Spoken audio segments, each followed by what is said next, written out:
Good afternoon and welcome to a special Zignifu's University. And for the next 3 weeks we're going to be going through the first 3 points of the Small Catechism by Martin Luther. Okay, stop. How do you remember the Catechism? Very easy. Folks at home, take notes on this. Take your hand like this. Take your hand.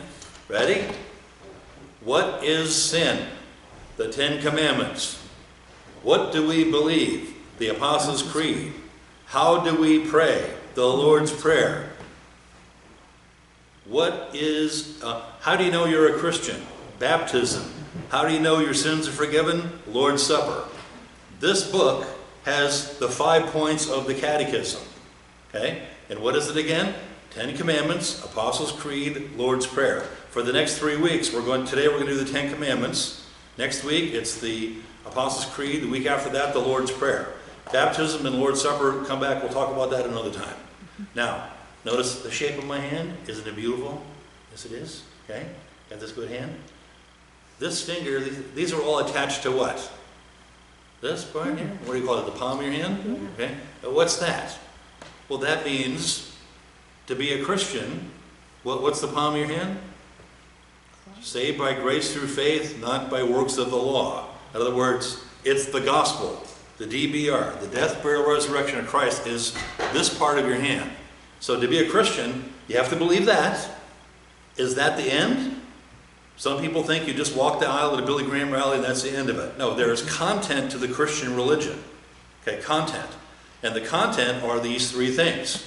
One time Martin Luther was talking to a carpenter that was doing some work around his house or whatever, and the carpenter wanted to know, well, I believe in Jesus, what do I do now? And Luther explained to him about the 3 things you have to know, right? You have to know the 10 Commandments, you have to know the Apostles' Creed, you have to know the Lord's Prayer. That's like the big 3, okay? Now, as old Christians, we should know this, but this is also important for new Christians to know. So what do? This is what confirmation class is. You spend, a year or 2 going through this when you're in 7th or 8th grade, and you learn this. In the old days, you'd have to memorize it in German, and the old guys would come out and sit there, and the kids would have to sit in a folding chair and recite the Catechism in German. This is like, like up until maybe the 1950s, right? So we don't make the kids do that. Maybe we should. I don't know. Okay. So, ready? What is sin? Okay, let's start there. Okay, what is sin? Now, let's open up our catechism here. First of all, let's do a little general introduction of the catechism, and I'll make this very brief and very short. Martin Luther wrote this in 1529. Stop. What are the dates of Martin Luther? He was born in 1483, died in 1550s. 46. Yeah, 1540. All right. Yeah, I'm losing my mind here.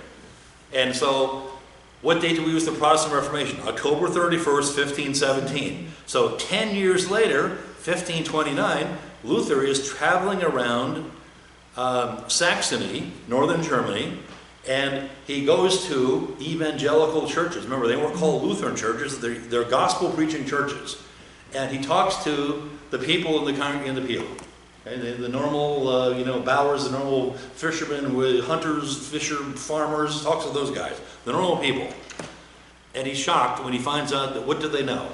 Nothing. Nothing. Mush minds. Okay? This is not a good thing. So then what does Luther do? He talks to the pastor. What does he find out when he talks to the pastor? They don't know anything. Mush mind. Nothing. That's why the people don't know anything. So what does Luther do? He gets all red in the face, the veins pop out because he's German. He comes back to his office and he writes this, the Small Catechism. Okay? It's the daily minimum. You have to know Jesus, but then what's the content of the religion? So this is the purpose of this.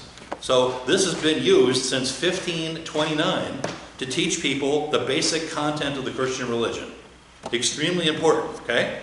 And what is it called again? The small what? Why is it called small? Because it's thin. My college students, they don't like books like this. It's too much to read. Here, read this book. Oh, okay, yeah, we like it, Dr. Isaacs, right? Okay, so thin is good. It's small. You can read through this whole thing in about, 15 minutes maybe, right? And notice it's, you can stick it in your pocket and carry it with you. You can put it next to your bed. You should. Read it over and over and over again. This is something you should memorize. Mike, you're a Freemason, aren't you? Do we have any Masonic catechisms? Oh, Are you a Mason? yes I am. How do I know you to be a Mason? Have a good try, never deny. Okay, well, what is that? You try again. How do you teach people that are illiterate what they need to know to be a Freemason or what you need to know to be a Christian? The catechism method. It means echo back. Answer, question, answer.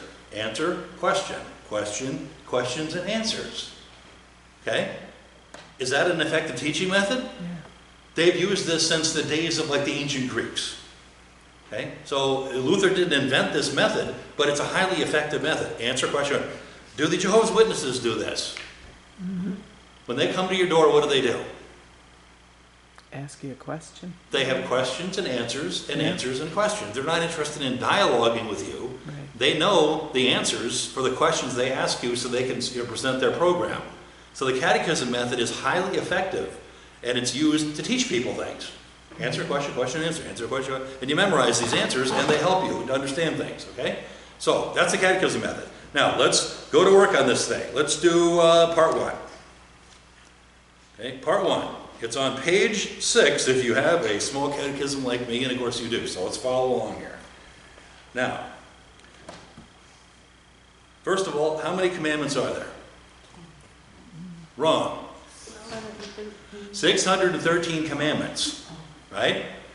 And of these, there are 248 positive commandments, things you're supposed to do, and 365 negative commandments or prohibitions, thou shalt nots. So what's the big deal about the Ten Commandments then? Shouldn't we memorize all 613? No, Why not? because Jesus said we didn't have Well, yeah, it's like, yeah, I'm the substitute teacher. There won't be an exam today. Oh, we love Jesus, right? Well, the 10 Commandments are an epitome or a summary of the 613 Commandments. So if you know the 10 Commandments, you're off to a really good start. In fact, where's my 10 Commandments copy? Where are they? Here's the fancy copy of the 10 Commandments. And I love this. This is from the Eagles Lodge. So you know the ACLU has lawsuits all over the place. Because if you go to the Midwest, in the center of town, there's usually a granite monument with the 10 Commandments on it. Mm-hmm. And the Eagles Lodge has put that there in the 1950s when the movie The 10 Commandments came out. So they printed up this fancy thing, and their goal was to put a copy of the 10 Commandments in every classroom in America. Mm-hmm. So this is one of the framed 10 Commandments here. It's pretty interesting. Okay? So the 10 Commandments. Now, here's my question. Is the ACLU right in having people take down the 10 Commandments monuments? And what do you think about that? If you allow that, then you have to allow all the crazy people to put up their things. Well, that's a good argument. They're allowing them to. I'd say you can't have civil liberties unless you have the things that are in the Ten Commandments. Okay. Good Well, statement. So Christians tend to get all hot and bothered about the ACLU, a bunch of communists trying to take out all the 10 Commandments and all this stuff, right? So here's what I say to the Christians. Okay, Christian, name 3 commandments.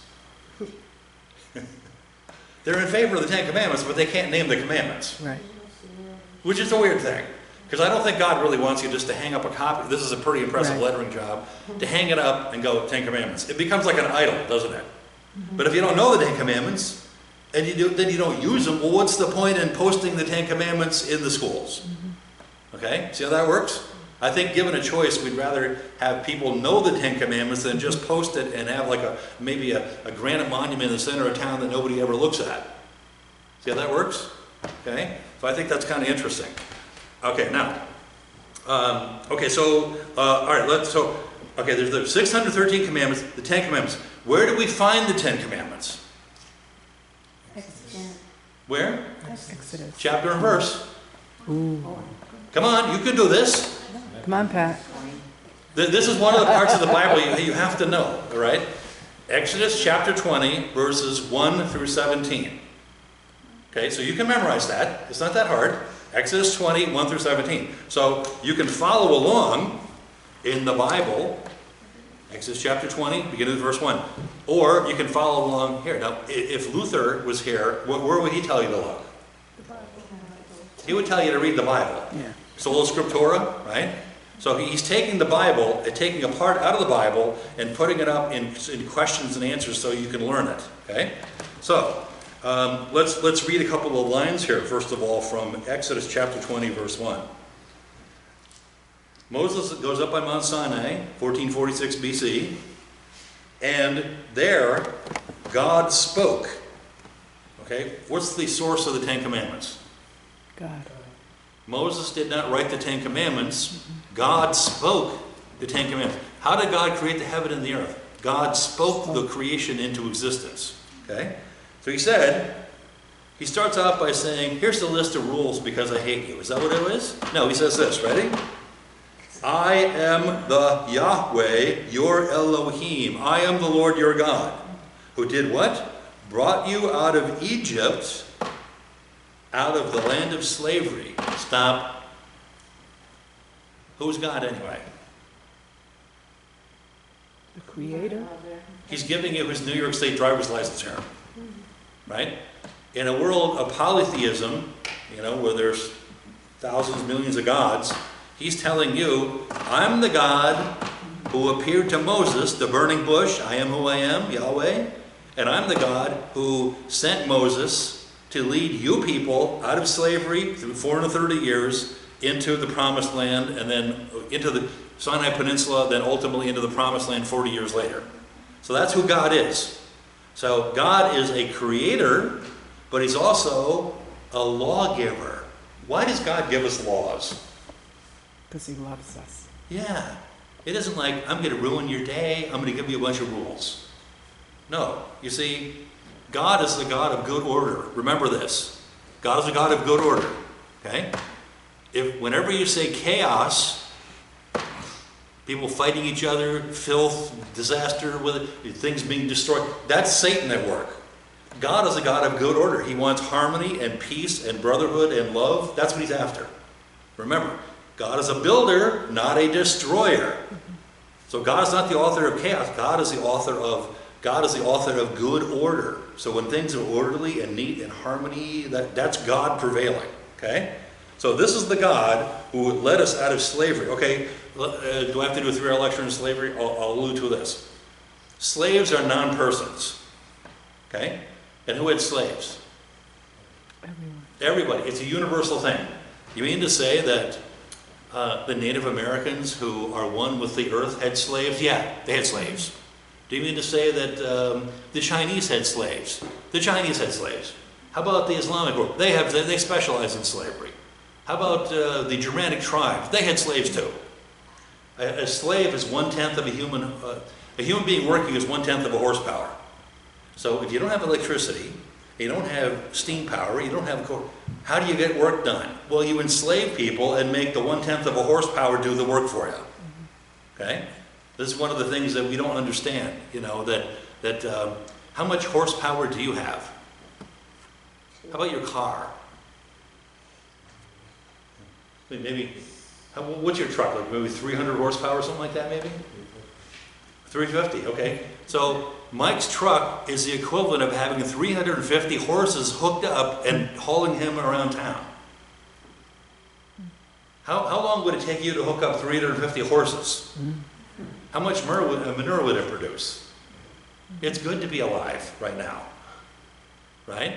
So 1/10, if your income is based on 1/10 of a horsepower, you're going to be really poor. And how did the Romans get things done?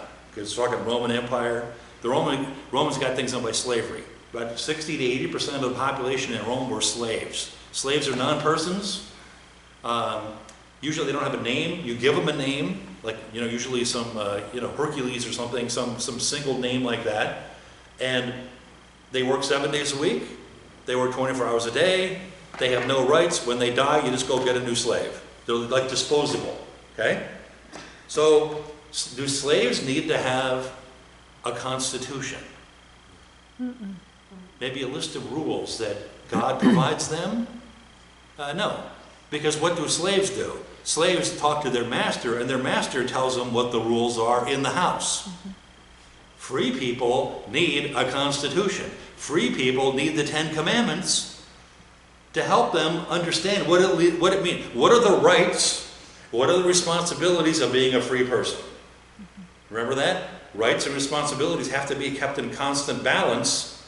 If you have all rights and no responsibility, you end up the way we look today. Right? So you want to have rights and responsibilities perfectly balanced in order to have a harmonious society. Well, that's what the Ten Commandments are for, right? And they got it in 1446 BC, about 3 months after the Exodus from Egypt.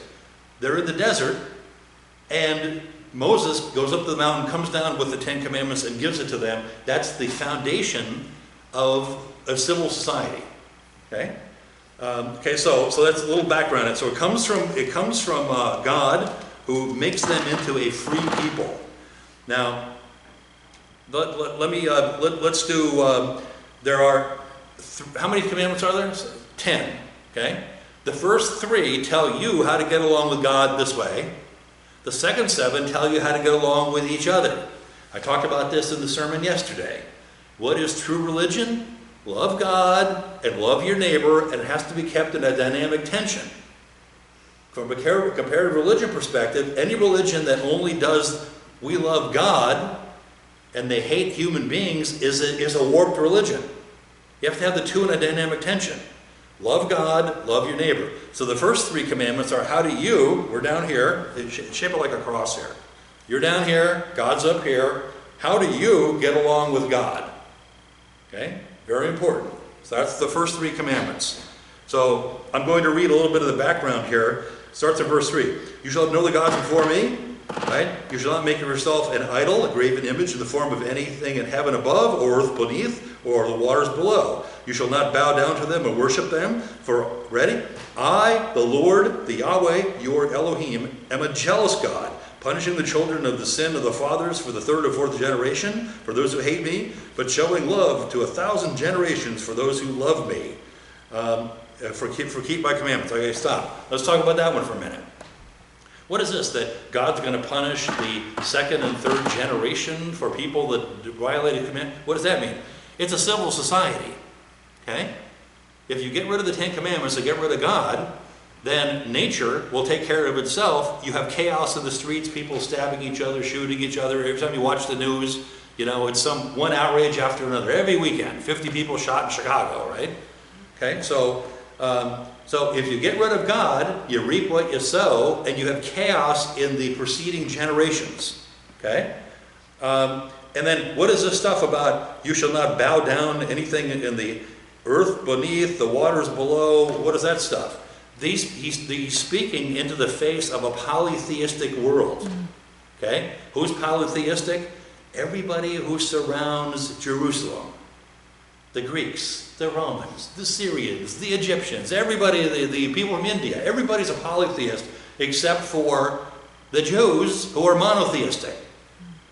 That's very interesting. Now let's go to the Catechism here. So I wanted to read a little bit of the text, and let's go here. Okay, the Catechism. Ready? First of all, it starts out with the introduction. I am the Lord your God. Why is that important? He's identifying himself. Yeah, the Catechism or the 10 Commandments don't come from human beings, they come from God. Therefore, you should pay attention to the Catechism, to the 10 Commandments, right? The source. Ready? The first commandment. You shall have no other gods before me. Stop. That's basically all the commandments. If you understand that first commandment, no other gods. Okay? Ready? Creator, creation, dichotomy. Where's God? This way. There's only one God, and you're not it. On the creation side, we have human beings, angels, animals, plant life. The whole created world is on this side. What is a violation of the first commandment? When you worship something on this side. You worship the trees, you worship Taylor Swift, you worship baseball players, you worship, who's the woman who does the women's basketball woman there? You worship her. That's a problem. Why? Well, because you're only supposed to worship God. There's one God and you're not it. Creator, creation, dichotomy. Okay, so that's a central, and all the other commandments are basically variations on that. Right? Example, thou shalt not murder, we'll talk about when we get to it. When you say, I really hate Patrick, I'm going to kill him. Well, what are you doing? Whose job is it to kill Patrick? Yeah, God decides when Patrick's time to go home is. When I go, I'm smarter than God and I'm going to kill Patrick, well, that's a violation of the first commandment ultimately, isn't it? Right? Okay, so the first commandment is a real killer. Like, if you only know one commandment, that's it. Okay? Second commandment. Oh, yeah, okay, this is what Luther does when he does a commandment. What does this mean? Is that sort of important? Mike, does it do any good to memorize the Masonic Catechism if you don't know what it means? If you just say the right words, but if you have no idea what it means, you're wasting your time. You have to know what it means. You know, it's good to memorize things, but you have to know what it means when you memorize things. So Luther says, what does this mean? Ready? We should fear, love, and trust God above all things. That's sweet, isn't it? What does fear of God mean? It means like when God comes around, you hide. No, it means respect. Okay? Do we have a problem with respect in our society? Yeah. No fear, no respect. I ain't respecting you. Everybody has, okay. So fear of God is where you start. Right? And if you fear God, you're going to do what God tells you to do, which is the Ten Commandments. And you're to love God. Isn't that interesting? You go like, yeah, God is... Every time something bad happens to people, what do? They're atheists. They don't believe in God. Whose fault is it? It's God's fault. They don't believe in God, but they blame God whenever something goes wrong. That's not loving God. Think about your earthly father, right? Why are you a failure and a loser? It's my father's fault. Does that mean you're a loving son or daughter? Not really. Okay? Same thing with God. Okay? And we are to trust God. Faith, trust God. Okay? Jesus said, I'm the way, the truth, and the life. You trust in the words of Jesus for your salvation. We trust God. Right? Above all things. What? Above all things. Seek ye first the kingdom of God, all things will be added unto you. So God is number one. God is the center. What's that one? Joy. What is that? Jesus first, others second, yourself third.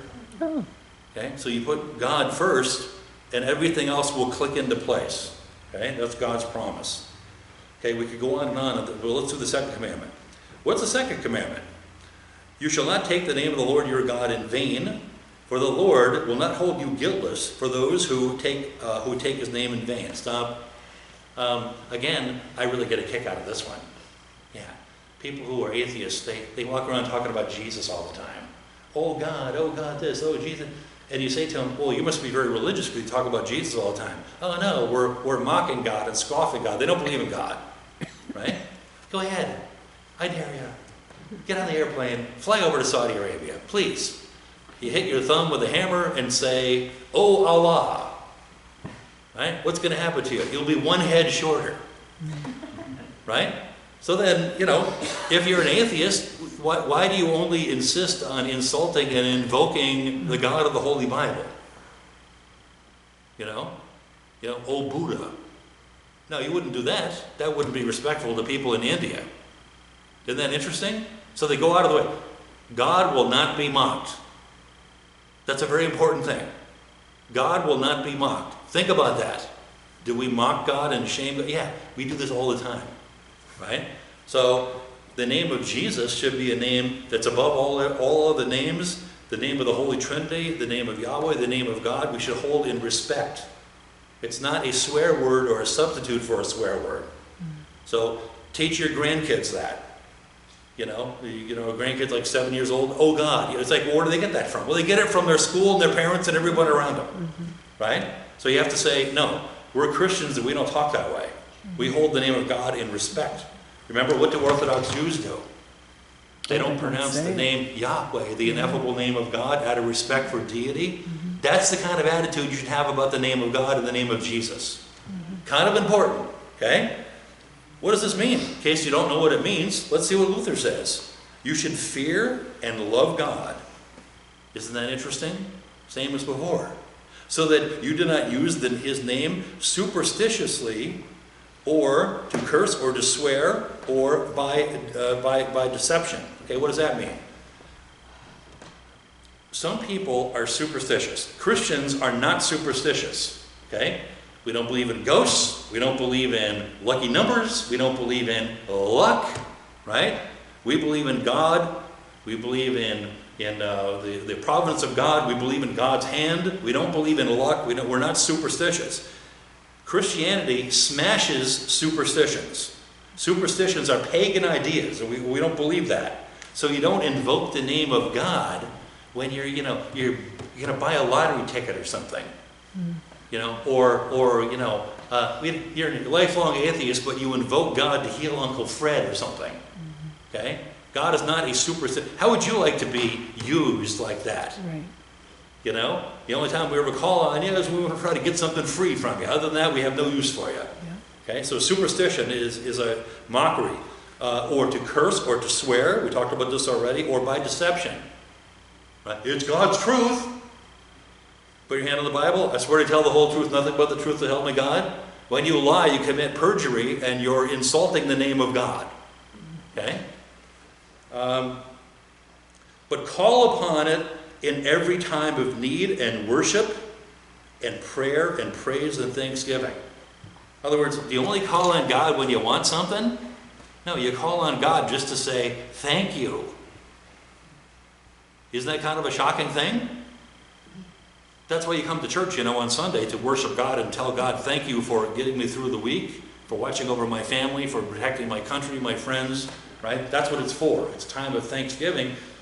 Gee, I wonder if you could have like a prayer meter, with God. Is it like 90% I want something from you, or is it like 90% praise God and thank you for who you are? Right. I think it's probably the other way around, don't you? Okay. Third commandment: remember the Sabbath to keep it holy. Okay, so here's a 3-hour lecture. I started it on Sunday, and we could go on and on. I don't know, maybe we'll work on this a little bit. The Sabbath day is the third commandment. And I must talk about this right. Episcopalians, Lutherans, and Catholics number the 10 Commandments 3 and 7. Okay? The Reformed tradition people, most American Protestants, our neighbors, number it 4 and 6.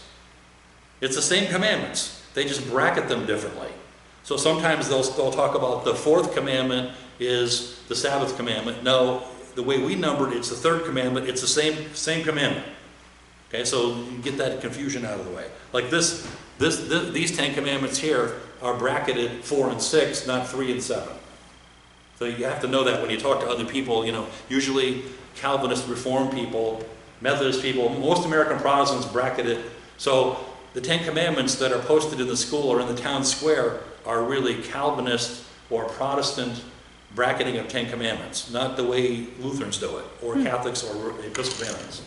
Okay, so third commandment. Remember the Sabbath to keep it holy. What is this? The Sabbath day is a memorial to 2 things. The creation. God created the heaven and the earth in how many days? 6 days, and rested on the 7th day. It's also a memorial and a dedication to the Passover and the Exodus event. There's 2 things at once. So let's do the creation story first. The number 7 is embedded in the Bible all over the place. The book of Revelation, I think, uses 7 like 71 times or something, right? It's all over the place. And the number 7 is made up of 6 plus 1. 6 is the number of man, falls 1 short of God's perfect number. God creates the heaven and the earth in 6 days, and on the 7th day he rested. Now, was God tired? Huh? We don't know. We don't know. That's good. The answer would be no. No. Okay? So what's the 7th day thing all about then? If God, no, you see, the Sabbath is not something that God needs. It's a gift for you. Yes. Like here, I have this beautiful Bible worth $100. I'm going to give it to you. It's a gift.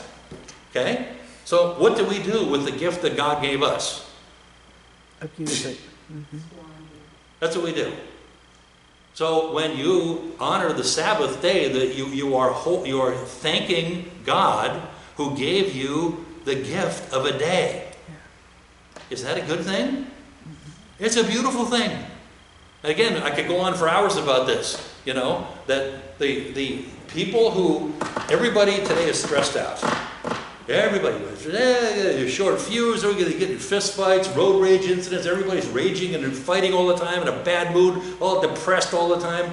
Well, why is that? Well, maybe because what happens to a child if they miss their nap? They get grumpy. They become antisocial. They flop around on the ground screaming. Well, adults are the same thing. You know, God gave you 6 days to work. And work is a beautiful thing and a good thing. Now, yesterday's sermon and Saturday, I'm not beating up on retired people. When you get to be so old like Mike, you can't possibly work, so you have to be retired. So I'm not shaming old people here, right? But I'm talking about normal people here, okay? Work is a good thing, right? First of all, do we have something interesting going on in our country? Yeah. In 1900, average life expectancy was 49 years old for men.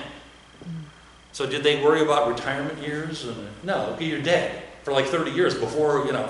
So when they passed Social Security in 1935, the average male in America died at age 58, but you could retire at age 65. Congratulations. Kind of deceptive, isn't it? Yeah. Right? And what's our problem today? People live too long. You need to save Social Security, pay into it your whole life, and then drop that at your retirement party. That's how you make Social Security actuarially sound. Okay, so they need to raise the retirement age. People, it's 74 for a man, 76 for a woman, but it's going up all the time. Average life expectancy. So they need to raise the retirement age to 85. Then you can collect Social Security. That would be the way to make it actuarially sound. Okay, now. I'm just making the point here. They didn't have the problem, or they didn't have retirement back in those days. Because people died before, they died before there was no such thing as retirement. Okay? So now we have people who retire. So I'm not talking about that when I talk about this. Okay? So, you work 6 days. Again, is work a good thing? We'd have to recover the sanctity of work. Work is a beautiful thing. Right? Again, I talked about this in the sermon. This is the Bureau of Labor Statistics, right? There's 10 million able-bodied men, 25 to about 45 years old, that are not in the labor force. 10 million men. Well, what do? I guess they make the women folk go out and work while they sit and, do nothing or something. And we've substituted leisure and play for work. And is work a beautiful thing? Again, work is beautiful because you make money. I like John Wesley. What does he say? Make as much money as you can, save as much money as you can, and give as much money away as possible to help build the church and propagate the gospel. See, work is a beautiful thing, right? And so we work 6 days, and what do we do on the 7th day? Rest. Maybe work the program. I'm a big one on working the program. What does that mean? Go to church. Oh, Pastor Mark, what church do we go to? Pick one. They're all empty. Go to any church you want. Right? Preferably a church that preaches the gospel. Sit there and listen to the sermon. Talk to the people in the congregation. Then maybe spend time with your family and do something you don't normally do the rest of the week. Now, I used to live in Massachusetts and New Jersey. Both the states used to have blue laws. What does that mean? You can't go to the mall on Sunday. Oh no, it's the end of the world. We have to get rid of that. So now what do? People do their shopping at Sunday morning at 10 o'clock instead of going to church. Now, what happens when you go shopping at 10 o'clock? First of all, you're not in church where you should be working the program and learning about God, which is an important thing. But you're also causing the people that work in the store to sin too by having them work instead of them having the day off like they should. It's a downward thing, right? And before you know it, Sunday is a day like any other day. It's just like Monday. It's just like Tuesday. You have Monday through Saturday to do your shopping. You got to plan ahead a little bit, right? You have to be intentional. You have to go, okay, I'm going to do something. I'm going to relax on Sunday. I'm going to rest. I'm going to reset and be ready to go Monday morning. It's a gift that God gave you. It's not a curse, right? But again, what do people who are secular believe? They believe that God is evil and religion is evil, and that we have to get rid of all vestiges of religion, especially Sundays. Get rid of that. We want Sunday to be like any other day. And what happens then? Well, then it's a downward spiral. Church attendance goes down. People don't know about God. People don't believe in God. People do whatever they want. Next thing you know, Sunday is just it's a long weekend. Okay?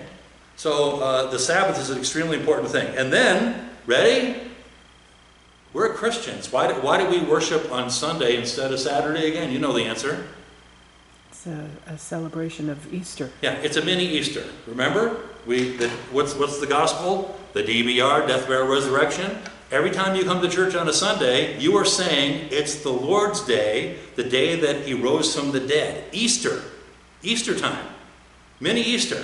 So the neighbors look at you and they go, these people are really weird. They're going somewhere on Sunday morning that's not the Rhinebeck Farmers Market or IXL. What's going on here? We're going to church because we believe Jesus rose from the dead on Easter Sunday, called the Lord's Day. Okay? Now, 3-hour lecture again. I'm going to condense this way down. Why is it that we don't worship on Saturday? Because it doesn't say the Sabbath day is Saturday? Well, Islamic people go to the mosque on Friday night. Jews go to the synagogue on Saturday, and Christians go to church on Sunday. It's our own day. Again, we're commemorating Easter. Okay? Back up. Is it important that Christians separate and differentiate themselves from Jews? Yeah. Why? The first Jewish war, 66 to 70 AD. When the temple is destroyed, okay?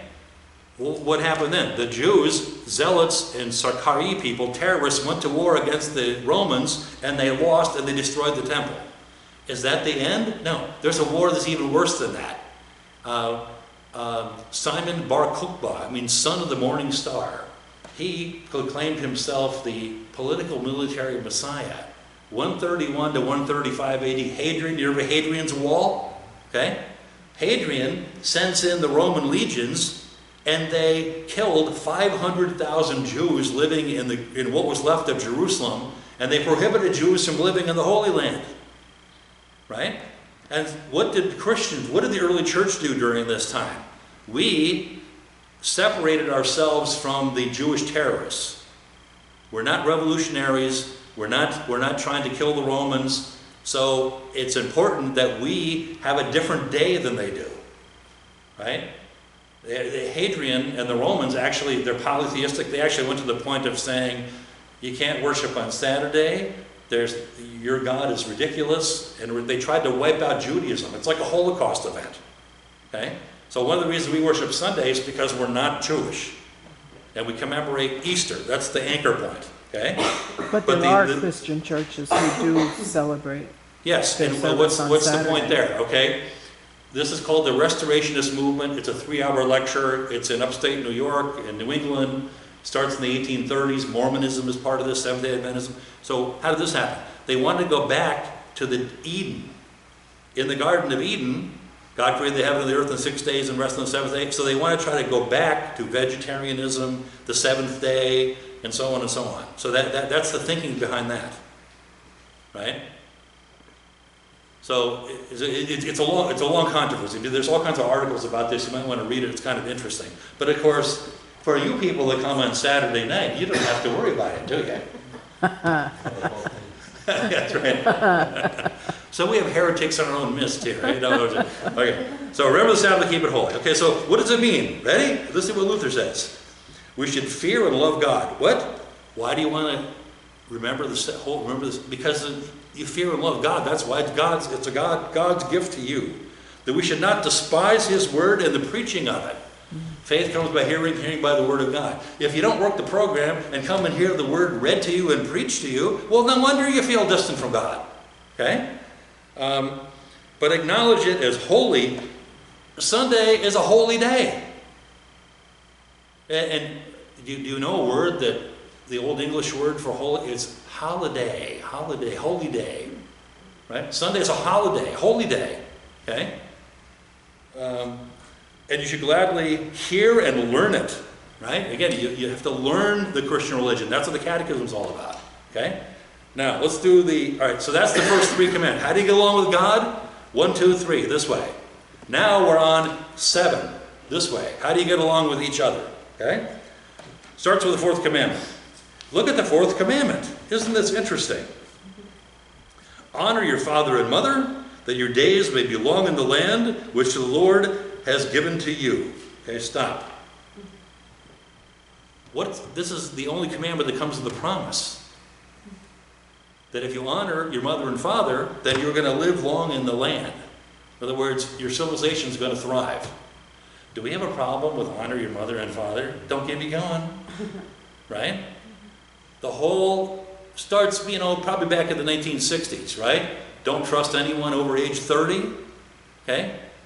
A mother and a father doesn't mean your mother and father. Yes, it means that, but it also means the policeman. It means the teacher. It means the judge. Everyone has people in authority over them. So when a cop pulls you over, what are you supposed to do? Swear at him, punch him, try to shoot at him, and then try to run away in a high-speed chase. Is that respecting authority? Well, where do you settle the issue if you have a dispute with a cop who pulls you over? Of course. You settle it right there at that moment with a road rage incident. No, you don't. You submit to the policeman and you take it to the judge and tell the judge with your lawyer your story of heartache and woe, and they'll make a judgment on it. Notice, no violence involved here. Okay? Do we have a problem with authority? Yeah, we do. Right? Would you like to be a public school teacher right now? No, thank you. No way, Jose. I wouldn't do this for all the money in the world. One of the reasons I like teaching college is that if there's a discipline problem, you just tell the kid to get out. They pay the tuition. You want to pay your tuition and get out? It's less paperwork for me. Get out. I don't care. I don't care. You pay your tuition, go die. I don't care. In public schools, it's a constant insulting the teacher, swearing at the teacher, attacking the teacher. There actually have been teachers that have been attacked in the classroom by students. Right? It's unbelievable, right? Basically, the inmates run the asylum, okay? And it's an outrage. Well, no one ever told these kids, evidently, honor your mother and father and all the people in authority over you, right? Extremely important. And we have a breakdown in our society because we go, we don't need no stinking 4th commandment. We want to teach our kids to be belligerent and obnoxious. Kids get to do whatever they want. We'll just let them run wild and do whatever, and then we're on TV, so-and-so died, what a tragic thing. Well, because there's no limits, right? You need to respect. What are older women supposed to do to help younger women? Teach them. Yeah, you have to teach them, right? Teach them how to wear makeup, how not to wear makeup, how to wear the way dress, how to run your house, how to get along with boys or something, right? You're supposed to teach them. Right? And you're supposed to listen to your parents, right? Would I have been better off in my life if I would have listened to my parents? Yeah, they did the best they could do. They're from like rural Minnesota, and we're living in Maryland and New Jersey and so on. Like, I should have listened to them, right? And I didn't. And as a result, I paid the price, right? And it took me a long time to figure out, they were right all along. Maybe listening to someone over 30 is a pretty good idea, right? So the values that came out of the 60s are like an inversion of the Judeo-Christian idea, right? Elders are to be respected and listened to. That's why we read history. We read history to learn what mistakes we made in the past. What's coming up on June 6th? The 80th anniversary of D-Day. You talk to most people in the streets, they have no idea. They have no idea what D-Day is. They have never heard of it before, right? Well, why? Because we forgot to teach them about World War II and how almost, the Nazis almost won, that kind of thing, right? So you listen to the elders who pass on traditions so that we don't make the same mistakes that they did. right? So honor your mother and father, extremely important. So let's see what Luther says about this. Honor your mother and father. What does it mean? We should fear and love God. What? You should fear and love God. What does that have to do with listening to your parents? Well, God puts people, everyone fits into a hierarchy. Like there are people that are above you and people that are below you, and you need to do your part. You need to be obedient to those that are above you and treat with kindness and compassion those that are below you. Patience, love, understanding, okay? So it starts out with a right relationship with God. So that you do not show contempt for your parents. What? Contempt for your parents. You see? When the cop pulls you over, and when you swear at him and resist arrest and try to do high-speed chase, you are showing contempt for your parents and other people in authority over you. That cannot stand. You can't have a civil society with that kind of stuff, right? And others in authority, right? Nor should you provoke them to anger. Those cops in New York, they're at Columbia University, and there are people in their face swearing at them, spitting at them, throwing bottles at them. They want to try to provoke the cops so that they'll go in there with clubs and guns blazing. Then they'll have an international incident. Right? That's what they're up to. It's disgusting. It's an inversion of the fourth commandment. You should do what? Respect, obey, serve, love, and honor your parents. Are these virtues and values that people seem to be aware of? Respect, obey, serve, love, and honor? No. That's the fourth commandment. This is really important stuff. Fifth commandment, thou shalt not kill. What does that mean? It means that we should fear and love God so that we do not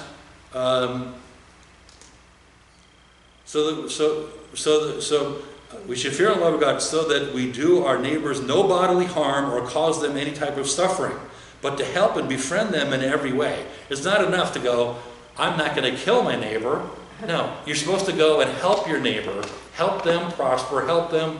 Isn't that something? Why? Because God is a builder, a God of life, not death and destruction. Okay? Is murder a bad thing? Again, it's a violation of the first commandment. Right? You have no right to kill another person. Okay? And again, I won't go into just war theory. That's St. Augustine. It's a 3-hour lecture. It's Christian social ethics stuff. We don't believe in absolute pacifism. There is a time and a place when you are killing, but you don't do it at your own direction. Okay? So if I don't like the Biden administration, I can't go down there with a car bomb and blow up the White House to try to take them out. Right? However, what are you supposed to do? You're supposed to work with duly elected people or appointed people and raise an army to go and resist if you perceive him to be a tyrant. Okay? So in other words, there's no lone nut stuff here. Okay? And there's a protocol and a procedure. And just war theory should be minimize civilian casualties. The war should be to end the war, not to conquer your neighbor's territory. The 21 top Nazis were tried at Nuremberg for what? Waging an aggressive war and crimes against humanity. So waging an aggressive war would be, I'm going to kill the Dutch people and take their land. You can't do that. Right? That's an international war crime. And it's based on just war theory, St. Augustine. It's based on the 10 Commandments here. How about a policeman? If a policeman has to use his firearm and dispatch a perpetrator in the line of duty, is he killing that person because he enjoys it? Why is the cop doing that? He has a uniform, he has a rank, he has people above him, there's committees that study it and analyze it to make sure it's a clean shoot, self-defense kind of a thing, right? Extremely important. Why? Because God is a God of good order, not chaos. We don't have death squads going around, Let's have police sneaking around at night, killing the people that we think are evildoers. That's like a Central American thing, okay? So thou shalt not kill, very important. The sixth commandment, thou shalt not commit adultery, extremely important. Okay, we should fear and love God so that in matters of sex we are chaste and disciplined in our words and actions, and that husband and wife love and honor each other. Okay, now, what's the first commandment in the Bible? No other gods. Huh? No, first commandment of the 613. Oh, procreate. Yeah, it's Genesis chapter 1, verse 28, right? You are to multiply and be fruitful and multiply. First commandment. That's why Hasidic Jews have like 10 children, okay? First commandment. The whole Bible is based on proper distinctions between men and women, who are allowed to have sex with, who are allowed not to have sex with, right? There's a big long list of this in Leviticus chapter 17. And the primary focus is be fruitful and multiply. So the reason you have marriage and you have children is so you can educate the children and bring them up to be godly citizens. Okay? That's the purpose of this. What is the basic sociological unit for most of human history? Family, clan, tribe. Okay? It's embedded in the DNA in the Bible. Family, clan, tribe. Marriage is an honorable estate. Well, what do you mean an honorable estate? When you do a wedding, you start with a proclamation concerning marriage. Mm-hmm. Are there certain religious people that think marriage is like a second-class thing? Oh, yeah. Yeah, in the medieval Roman Catholic Church, they have clerical celibacy, okay? And that started out as a land grab. The priests used to be married, archbishops were married, and then they would have children and then pass on their kingdom or whatever to their sons. You can't have that. The Pope is the one who appoints the archbishop. We have clerical celibacy for everybody, okay? And what's wrong with that? Philip Melanchthon writes about this at the Apology of the Augsburg Confession in 1530. The sexual excesses and outrages of the clergy are notorious and well known. That's 1530. Okay? The Catholic Church, they need to amend this right now. They have all kinds of people, women, all kinds of married people, all kinds of people that would be outstanding priests, but they can't be because the definition of a priest is someone who's celibate. Okay? And that's a latter-day invention that was stuck in the High Middle Ages. Okay? So marriage, and they actually believe religious people, priests, monks, and nuns are up here, and religious people are down here. It's a second-class thing. So I'm sorry you're married. I feel sorry for you. I'm a holy person. I'm celibate. Okay? And that's an outrage. So marriage is an honorable estate. In fact, it's the building block of civilization. Right? And what do? Do we make fun of marriage? Mm-hmm. Oh, Patrick, I see you have your ball and chain with you today. Well, no, you should talk up the institution of marriage, don't put it down. Right? And who does marriage benefit anyway? Oh, everyone. Benefits everybody, especially men. Right? Single men die a lot sooner because they have nothing to lose. They do all kinds of risky, stupid things, ride the Harley without a helmet, that kind of stuff. Parachuting, right? So marriage is actually good for men, and it's also good for children. Do we have a problem in our society today? Yeah. 78% of all African American children are being raised by single women with no man around. No child support, no father figure. So what happens then? 78% of the children in the inner city are running around looking for families. Do they have families? Yeah, they do. Gangs, the Crips and the Bloods, right? They find substitute families, and it's bad news. It's evil stuff, right?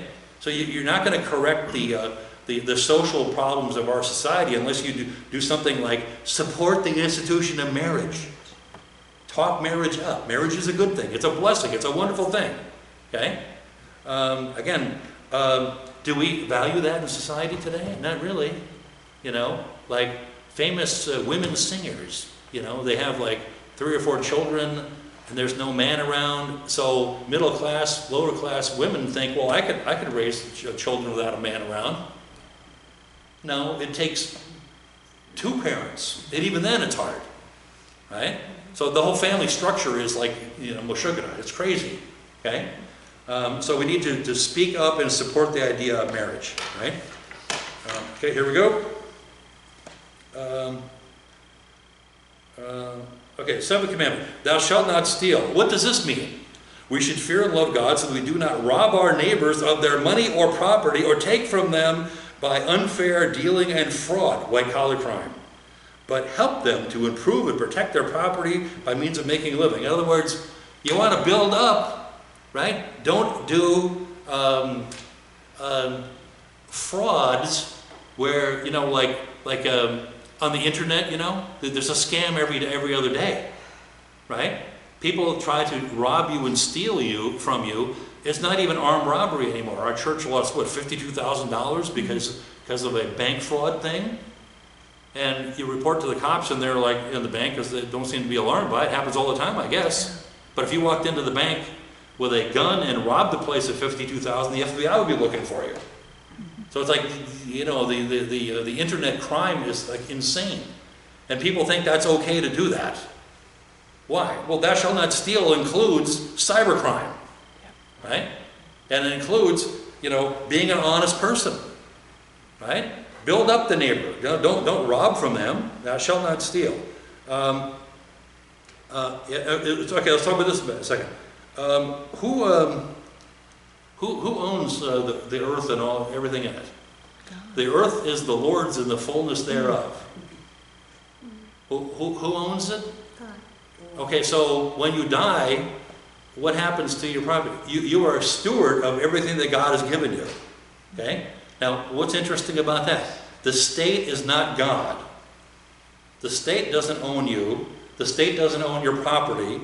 And the state shouldn't be taking your inheritance when you die. That's Communist Manifesto stuff, believe it or not. Okay? So private property rights are the building block of Western civilization. What's mine is mine. What yours is yours. We have contracts. We have deeds. We have titles. We have laws, attorneys, and so on to keep it, because God is a God of good order, right? The idea that you can seize my property because you have some kind of a grievance against me or something like that, or a perceived grievance, well, that's not Bible stuff, right? So thou shalt not steal. Extremely important. Private property rights are...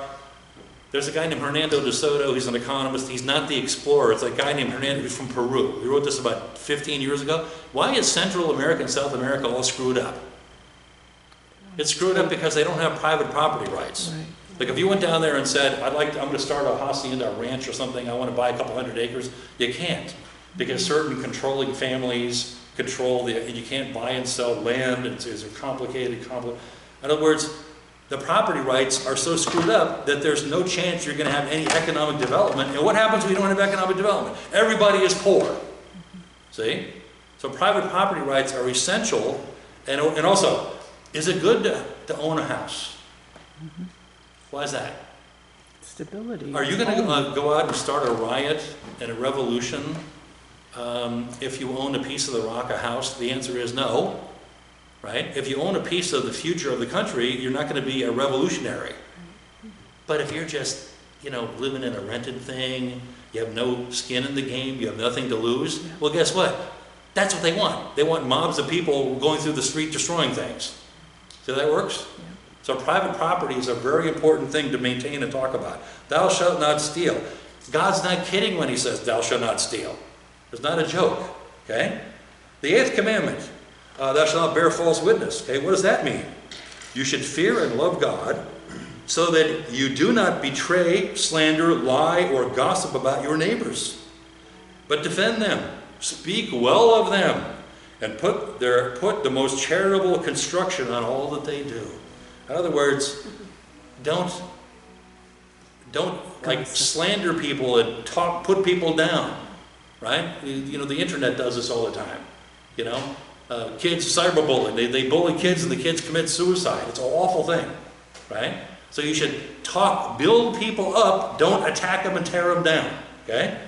And is truth-telling an important thing? You can't have a legal system if the people who are witnesses are committing perjury. Perjury is like worse than the crime that they're trying to prosecute.